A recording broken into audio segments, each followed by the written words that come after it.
Good morning, everyone. Billy here with Cowichan Brain Injury Society. We will start our morning wake-up program here in 1 minute. If you like to have music, make sure you have your stereo or your headphone close by for our movement portion. Make sure your space is clear of any obstacles so that you have full range of motion with your arms, as well as stepping forwards, sideways, and backwards.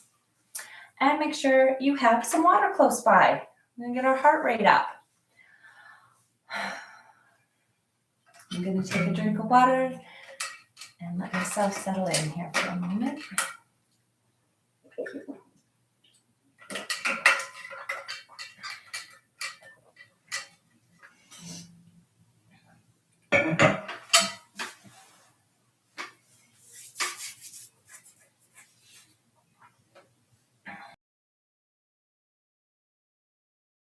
So let's get started. Welcome to Cowichan Brain Injury Society's morning wake-up program. Cowichan Brain Injury Society is a nonprofit who serves people with brain injury as well as their caregivers and families throughout the Cowichan Valley. This is our 10, 10, and 10 morning wake-up program. We run it every Tuesday morning live on YouTube, and we try to get 3 out of the 6 pillars of brain health kind of activated in our morning here. So we spend 10 minutes of movement. So exercise and physical activity is one of the pillars of brain health. We spend 10 minutes learning something new. Cognitive stimulation is one of the pillars of brain health. And then we spend 10 minutes doing some mindfulness practice, which another pillar of brain health is stress management, which mindfulness can be a great tool to help with stress management. I am the registered kinesiologist at Cowichan Brain Injury Society. We run movement programs, social programs, educational programs, as well as one-to-one rehab at Cowichan Brain Injury Society. So today, when we get started, I just want to remind everyone that you want to have a safe environment where you can move freely in your space, that there's no obstacles. Be mindful of floor, things to trip on or slippery floors, etc. I also want to remind you that Cowichan Brain Injury Society is not liable for any risks or injuries. It is up to you to assess those risks and decide if you can participate. This also is in regards to your body. If anything feels too difficult, if there is soreness or you have injury, it is up to you to modify this so that you are not flaring anything up or putting your body in a risky situation. So always check in with your body about how things are feeling, take breaks when you're needed, but also the intention is to get our heart rate up just a little bit so that we are getting some physical activity this morning. So be mindful of that as well. If possible, I'd like you in a straight back chair where you are on the edge of the chair so you can act to create a nice, strong posture. Sorry, I got a notification. Hopefully everything is okay. It was a warning about possibly not a great connection, which is odd. What else can I tell you? I said water close by, and we're going to be talking about sleep today. We're going to get started. So if you have music, you can press play now. We're going to get our movement. We'll be spending 10 minutes of moving. I will show you the exercise sitting as well as standing. This is just kind of a bit of flow. So kind of how whatever feels good for your body if the movement I'm doing doesn't suit you.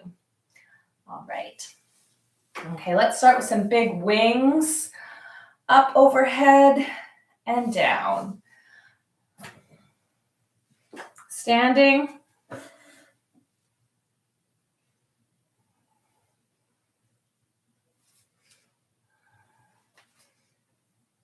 Do each exercise for about 30 seconds. Keep that up. I'm going to just adjust the screen a little bit.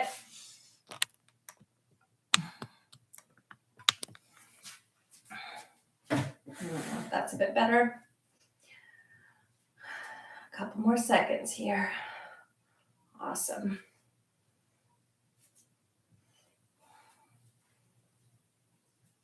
We're going to stay with some arm movements here.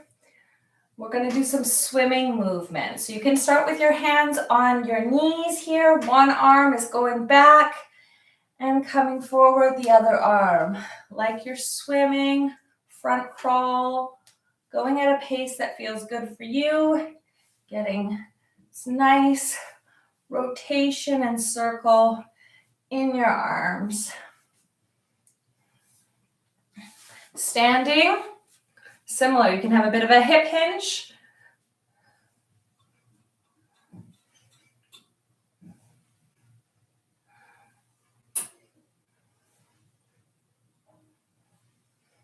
A couple more seconds here. You can. Standing. Do this a couple different ways. You can just kick out with a kneel tap. You can actually kick all the way up. If your balance is good, you can use a chair to help.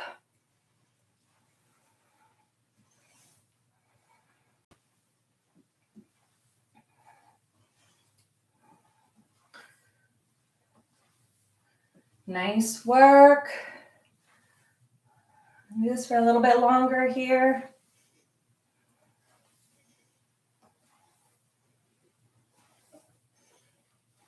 Nice job. Keep it up. Good. Okay, our next exercise, we're going to straighten that right leg and you're going to be moving it out to the side. This is called abduction and adduction. We're just sticking to the one leg for a few seconds here. Standing, going to go right out to the side. Swinging your leg out to the side. Good job. Using a chair for stability. This can be in front of you or on your side. Switch to the other leg, again while sitting. How it looks. Great. And I am using my chair for stability so that my movement is stronger.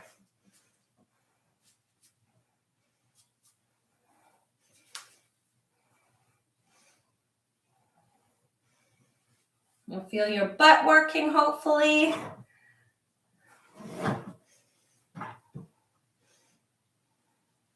Nice work. A few more seconds here. Good. Now we want to go backwards.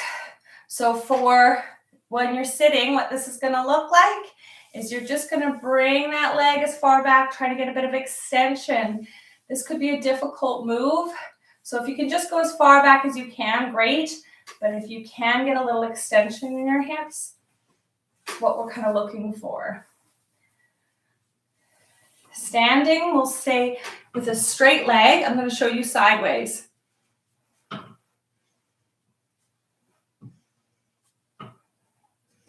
Great. Alternating back and forth. Again, that's working our buttocks. For 20 more seconds.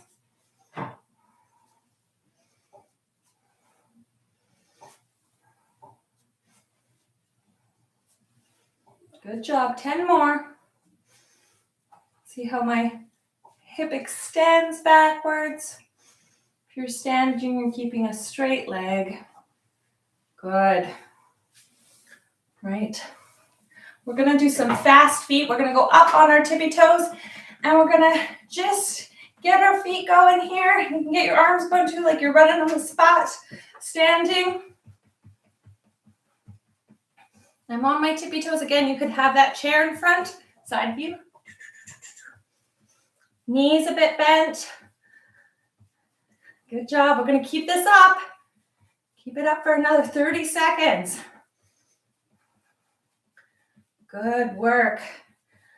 If you need to slow it down, you can just lift those heels. It's too fast for you. But if you can, doing this little bit of running in the spot if you can. While you're sitting or standing, getting that heart rate going. Good work.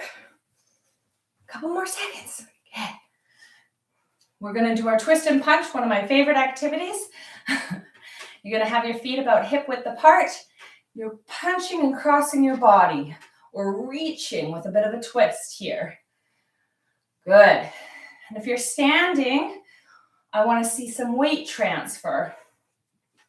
I won't see it. You'll have to see it for yourself. Nice. A little bit more than hip width apart if you're standing. Twisting. Transferring from one leg. If the spinning is too much, you can just be here with a little bit of weight transfer from side to side. Again, modifying for yourself. Okay, we're gonna do 20 more seconds here. Twisting.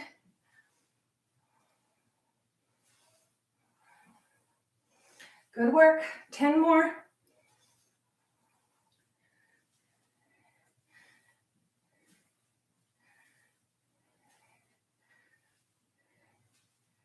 Nice. Good, we're gonna do some arms. If you're in a seated position, you're just bringing those arms over, swinging it down with a hip hinge. Up, hip hinge, coming down. Your chest, you're trying to get to your quads, to your thighs. Now, if you're doing this standing, you're not getting that far down, not that far of a bend, but reaching up. Still hip hinge, putting your buttocks out. And then you're just staying in kind of like a 90-degree, you're like parallel to the floor, your torso. Up. If you're comfortable, you do a little back bend here, but not much. Good.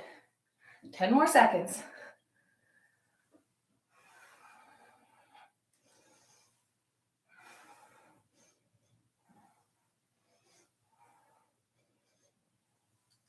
Awesome. Okay, we want to do some kind of squat like exercises. So if you're in a seated position, I want you to either hold on to your chair here on the sides, or you can push into your legs. So get your abs and hopefully your quads firing. You're going to push your weight into the ground, trying to push up. If you can do a sit stand, go for it. If not, if it's just a rocking and pushing into the ground, that's perfect. Push, thinking nose over toes, momentum forward. Great. So you're going to keep this up. If you're in a seated position, pushing, engaging your legs into the ground. If you're seated, you can just do some squats here. What I want to see, nice chest upright.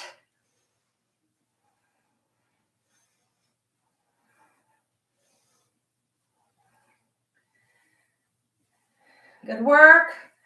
We have about another minute of exercise.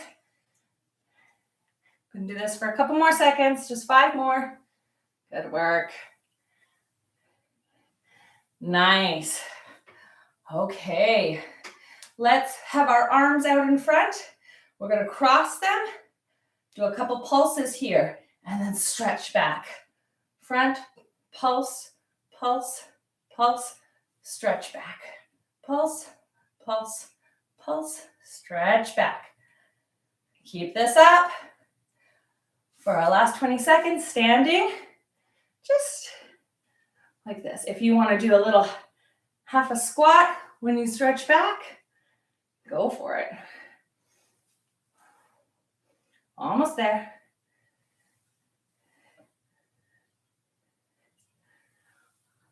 All right. Pause your music. Take a drink of water if you need it. I like to move my chair up closer. It's like more of a conversation when I'm closer. Take a sip of your water. We're going to talk more about sleep.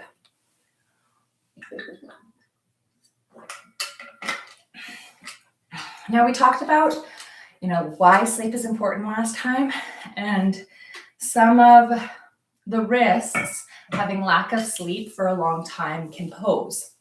And I just wanted to mention that if any of these things you're struggling with, it's important to talk to a health professional who's an expert in this. So ideally talking to a doctor, getting a referral, and to to any sleep specialist. So we're going to go into the 4 different cycles of your sleep today. So that's kind of what the basis is. I will mention a couple different sleep conditions because as I was doing some research for this, I learned that depending on when your sleep is disrupted, it might be a sign of certain sleep conditions. So I'll just mention those, but really the main takeaway is about the 4 different stages of sleep. Now we cycle through these 4 different stages throughout the night. So each kind of stage doesn't take that much time and you rotate through them. So it kind of depends on what time, obviously, you go to bed, etc., how many times you might rotate through this, but the whole sleep cycle is usually about like 90 minutes to 120. Obviously, this varies from person to person a bit, but that's the approximation. So what are the 4 stages of our sleeps? We have 3 that are non-rapid eye movement stages and 1 that is that rapid eye movement. So we'll talk about what that means. So our first stage is stage 1, non-rapid eye movement. So NREM, you might see if you're looking about it. You only stay in this cycle for a brief amount of time. This is that transition from wakefulness to sleeping. For some people, it might be 2 minutes, usually up to about 10 minutes. So you're dozing off. You can be disturbed very quickly during this time. Folks with insomnia often have a hard time transitioning to stage 1. So like falling asleep. They can't kind of make that transition. And what is happening in your body is your heart rate is slowing, your breathing is slowing, your muscles are starting to relax. And you can get these hypnic jerks, I think that's how you say it, which is those muscle twitches. I don't know about you, but every once in a while I wake myself up because I twitch so aggressively and then I'm awake. So I'm in that stage 1 and then I wake myself up and kind of have to go through it again. So this stage doesn't take very long. It's that falling asleep. Stage 2, NREM, so stage 2, non-rapid eye movement, is one of the longer stages. This is where you're continuing to slow everything down. Your heart rate continues to slow, your breathing continues to slow, blood pressure goes down, your muscles become very relaxed, and your body temperature decreases, eye movements stop, everything really kind of not shuts down, but slows right down. You're asleep, but it is still a light sleep. So it can still be disrupted, usually lasts about 30 to 60 minutes. And this is where you see there's these brain waves that they watch, sleep researchers, and it continues to slow down. So it starts slowing down during that stage 1. It continues to have this slow wave activity. There is some there's these like spindles that happen, which are basically communication between the thalamus and the cortex that they kind of see happen. So this kind of like firing that does happen a bit in your brain. So you'll see these slow waves and then this kind of like spike and it's slow. And that's this like communication between the thalamus and cortex that I will put the reference of where I got that from in the notes below. Now, too much of this stage can lead to sleep apnea, which I'm sure some folks know about, and it can, sorry, I have a note there. I don't know what that means. Oh, restless leg syndrome often happens. So some folks have restless leg syndrome. So they have pain or discomfort in their legs and they need to kind of move it to get rid of that. That usually happens in this stage as well. So your body continues to slow down into stage 3, which of non-rapid eye movement, so stage 3 and REM, and that is your deep sleep. This is where a lot of that repair and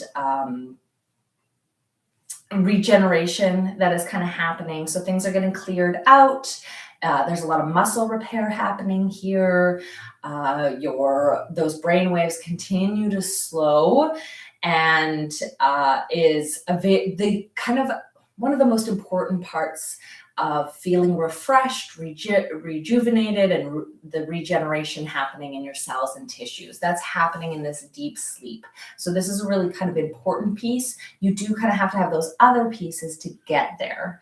So moving through the sleep cycles so that you can get to this deep sleep where your body's doing a lot of that repair is really important. The growth hormone is released here, which can be important for that repair piece. And if you do wake up during this time, you often feel like groggy and like you didn't sleep very well. It's been disrupted. So yeah. And this is where it's slowest of those brain waves happening. Yeah, there's actually decrease too of blood flow to the brain here. So you're getting more repair of those bones, cells, tissues. If you've had an injury, that's deep sleep is going to be really important. Or if you've had a big workout the day before, you're going to get a lot of good repair during that time. And then you move into the 4th stage, which is our rapid eye movement stage. This is where the brain waves look very similar to when you're awake. You have rapid eye movement, so your eyes are going, you might have dreams. There's a lot of activity happening in your brain. It is often the time, they believe, where you kind of consolidate memory, you process information, you are kind of putting things from short-term into long-term memory. So learning kind of happens here, etc. Your heart rate does increase, blood pressure might increase here too, and you might have dreams at this time. This is when those kind of vivid dreams happen for some people. And this happens around the 60 to 90 minute mark after those other stages have happened. Now, babies can go straight from like stage 1 to stage 4, as well as people, what is it called? There's a condition where you also can move from stage 1 to stage 4 very quickly. I'm drawing a blank right now. But most people need to go through all those stages to get to REM as well. Now, an interesting thing, or what I found interesting, is throughout the night, that REM stage lengthens and the deep sleep stage shortens. Now, what's super cool, I thought, and odd, is this can be based on our circadian rhythm. So a lot of people who go to bed early have more time in that deep sleep period. So that might kind of repair period, where people who go to bed later in the night actually spend more time in REM sleep. So they say that from 11 to 3 a.m. is when those non-rapid eye movement stages are longer, specifically deep sleep, and the other stages, or the second stage. And then from 3 to 7 a.m. REM is increased, which is kind of odd to me and interesting, and is based on our circadian rhythm. So, if you've had a big workout and your muscles and tissues need a lot of repair, going to bed earlier will allow for you to spend more time in that deep sleep stage. So quite fascinating. So that's 10 minutes. We've talked about that. Kind of fascinating how we rotate through these things. Some of us might, with our fancy watches or not so fancy watches, might get a little bit of information about how much time we spend in these stages, and you can see if what I've said kind of checks out with that, if that's something you document. So moving through all those stages is important. 4 stages, 3 of them are non-rapid eye movement, 1 is. Deep sleep is really important for tissue repair and that feeling of like you had a good sleep, you're feeling rejuvenated and ready for the day. REM is really important for that, consolidating information, memory, and storing things from short-term to long memory. That does happen in stage 3 as well. And when you have the dreams. So happy sleeping. Now we're going to move into mindfulness. We are going to get comfortable in our chairs as best we can. Don't worry about your posture here too much, but feel in a comfortable position. We're going to just do a body scan today.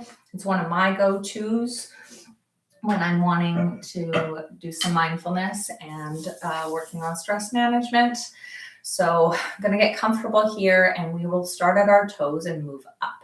So you can start up at the top of your head and move down as well. If there's something about moving from the bottom to the top, for me, this is a personal thing, that feels more like starting my day, I guess, versus the other way feels more like a shutting down. So to start with, you can put your one hand up on your chest, one hand just above your belly button. We're going to just start with noticing our breathing, noticing our inhales and exhales. Is one shorter or longer? Where do we feel the most movement as we're breathing? Are we breathing kind of shallow into that upper hand, or are we breathing right down to the diaphragm in that lower hand?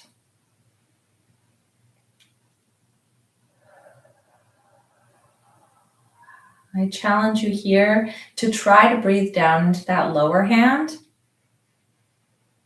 into your diaphragm.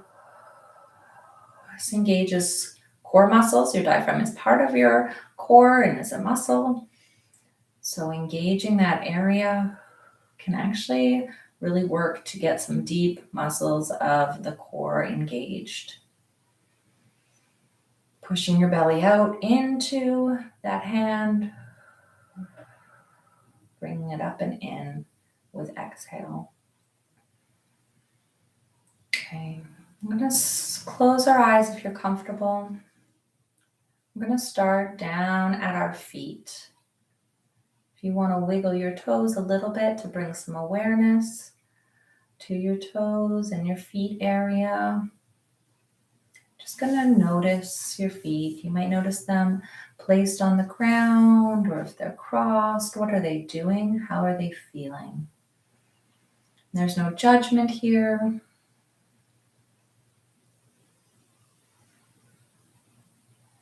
I'm just noticing if there's any sensation, or if that area can feel relaxed.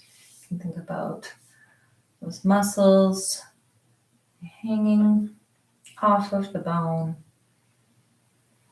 tissue. Breathe into the tissues of your feet. You can't actually, but again, imagining the oxygen getting down to that area. You are sending oxygen down to your feet, but like imagining you can feel that oxygen being delivered. Great way to do a body scan. We're going to move up the legs. Notice your calf muscles. Trying to let them hang and not engage at this time. But again, if you do a little bit of ankle movement, that'll help stimulate those muscles. Are they feeling tight? If you have a hard time connecting with that area, just do a couple of ankle movements and you should feel the muscles in your calves engage, either lengthen or contract.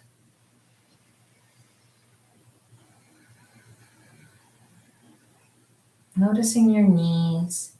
Again, is there any discomfort? Do they feel healthy and strong? You can do a little bit of movement to your knees if you need to help bring some awareness to that area of the body. Just can be important to ground yourself and take note of where maybe there's some areas of your body that need some attention. If you do have pain in your knees, just making note of that. Is there a certain action when you swing your legs that brings on any discomfort? And then imagine space throughout the joint.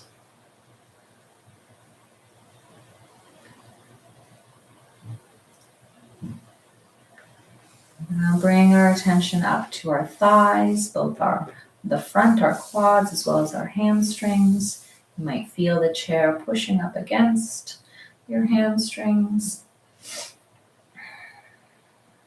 And again, you're going to envision, try to engage with this idea of delivering oxygen to these muscle groups, letting them try to relax and hang off of your bone.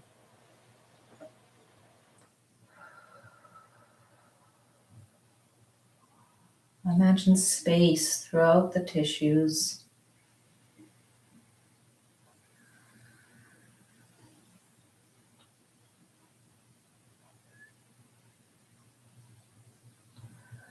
Coming up to your hips, if you want, you can put your hands on your hips and even give a little massage here. You can shift your weight from one sit bone to the other. Again, helping to bring awareness to this whole pelvis area. Your hips, your groin, your buttocks. It's a lot of muscles and stabilizers around there.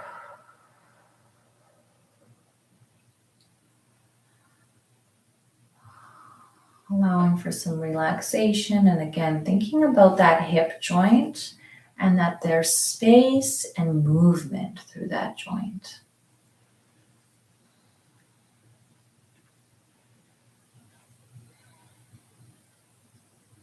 Now, if you deal with hypermobility or something, you might actually want to think about that joint being held kind of together. But a lot of us lack mobility, so thinking about space and movement can be helpful.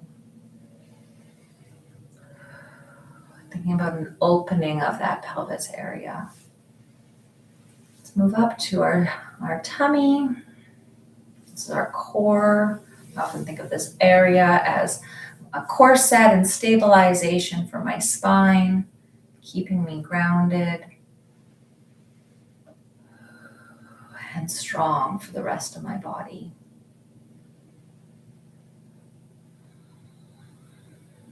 As we sit here, again, we can engage and feel that strength, but then letting those muscles relax.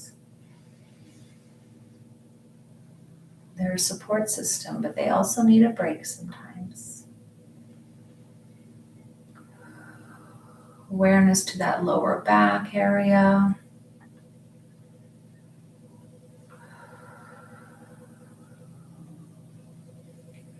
Let's move up to our upper back and chest. Thinking the muscles around our back. Again, keep that thoracic spine, that upper spine stable and strong. And then creating stabilization and mobility throughout the shoulders. Thinking about opening that chest, but letting it be open with space and strength. Bring some awareness into those shoulders if you want to give them a little shake. Again, thinking about an openness, a space for mobility and movement, while also having a stability. About the muscles hanging off the bones of the arms, you can let your arms hang by your side, give them a little wiggle, let them relax, wiggle your fingers.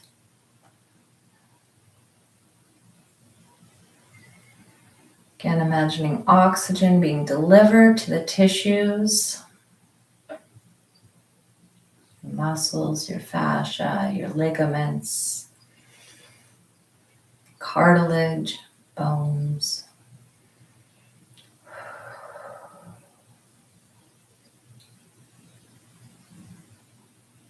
Do some wrist movements here. Again, creating space in your elbow, in your wrists, your fingers, trying to relax. Just come up to our neck, do a couple of neck circles. We tend to hold a lot of pressure here. Also, after brain injury, there can be issues of whiplash. And it causes some issues in our cervical spine. Again, a lot of us just hold a lot of tension here too. So thinking about those muscles supporting our head in that upright position while also having a softness. Space throughout each vertebrae.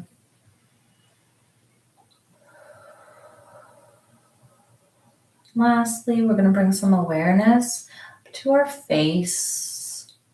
Even touch your cheeks onto your jaw, over to kind of where you feel like right near your ears there, not in your ears, but just maybe a centimeter off of your ears where this joint is in your jaw. Try and allow some relaxation here throughout your jaw. Open your mouth a little bit. And again, feel like those muscles on our face are just kind of drooping off of our skull.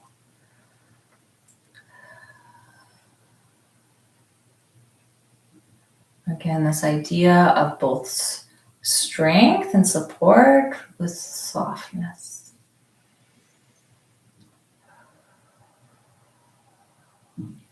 Slowly open your eyes. Bring yourself back into your room. Notice the colors and textures. Oh, my house is overstimulating. There's a lot going on. I hope you feel grounded in your body, in your space, and that you learned something here today. And thank you for joining us. And keep that brain healthy from all of us at Cowichan Brain Injury Society. Thanks.